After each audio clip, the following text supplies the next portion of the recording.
In this lesson, we're going to talk about anger and the family. Each week, when you listen to one of these videos, they're meant to be listened to once a week. I want you to record down your highest level on the anger meter and your anger awareness record, reporting all areas on the record and thinking about where you're at with your anger control plan. Have there been any developments on it? Did you practice your progressive muscle relaxation? And how did you solve problems this week or remove barriers that you encountered with the between session challenge? In this lesson, you're going to explore how anger and other emotions were displayed by your parents and in the families in which you grew up. For a lot of us, the interactions that we had with our parents have strongly influenced our behaviors, our thoughts, and our feelings, and our attitudes as adults. So with regard to anger and its expression, these feelings and behaviors usually were modeled for us by our parents or our parental figures. And the purpose of these sessions is to examine the connection between what you've learned in the past, in the families in which you grew up, and your current behaviors and interactions with others now as an adult. And so I'm going to be posing a series of questions concerning your parents and families. And this is a really involved and emotionally charged topic. So you don't have to answer any of the questions that make you feel uncomfortable. But I would like you to journal about these and really be honest with yourself about your answers as you're going through and answering these questions. And feel free to leave some comments down below in the comment section. And because there is a natural tendency to want to elaborate on family issues because of, the emotional content, please just focus on answering just the specific questions. It's going to be really important to focus on just answering the questions. So the first question is to describe your family. Did you live with both parents? Did you have any brothers or sisters? Where did you grow up? And feel free to pause the video to answer each one of these questions. The second question is, how was anger expressed in your family while you were growing up? How did your father express anger? How did your mother express anger? How did your siblings express anger?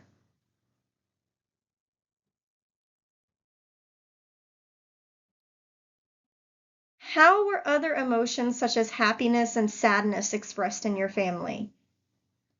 Were warm emotions expressed frequently, or was emotional expression restricted to feelings of anger and frustration? Were pleasant emotions expressed at birthdays or holidays?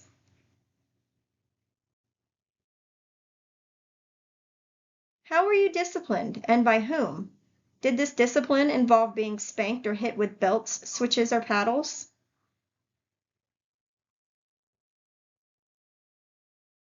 What role did you take in your family? Were you the hero, the rescuer, the victim, or the scapegoat? If you're having a little trouble answering this question, all of these are dysfunctional roles in the family. The scapegoat is the one that takes the blame for the family's problems. The lost child is the one that's usually in the corner reading books or disappears when an argument starts. They're very shy and not really outgoing. The family hero takes on all the responsibility. They're the one that's getting straight A's, the captain of the football team. They're the one that's doing all of the extracurricular activities, trying to make themselves seem more important so that the family looks good.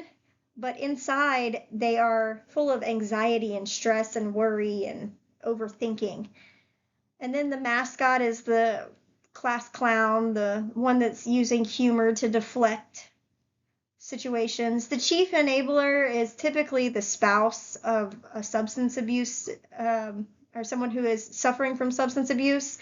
And so this person is going to cover up and hide the abuse, or it could be domestic violence, enabling that domestic violence.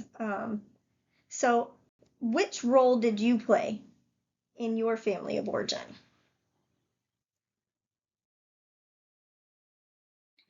And what did you learn from your father and siblings about how men should act in a family? And what did you learn about how men are supposed to act in society? What did you learn from your mother about how women should act in a family? And what did you learn about how women are supposed to act in society?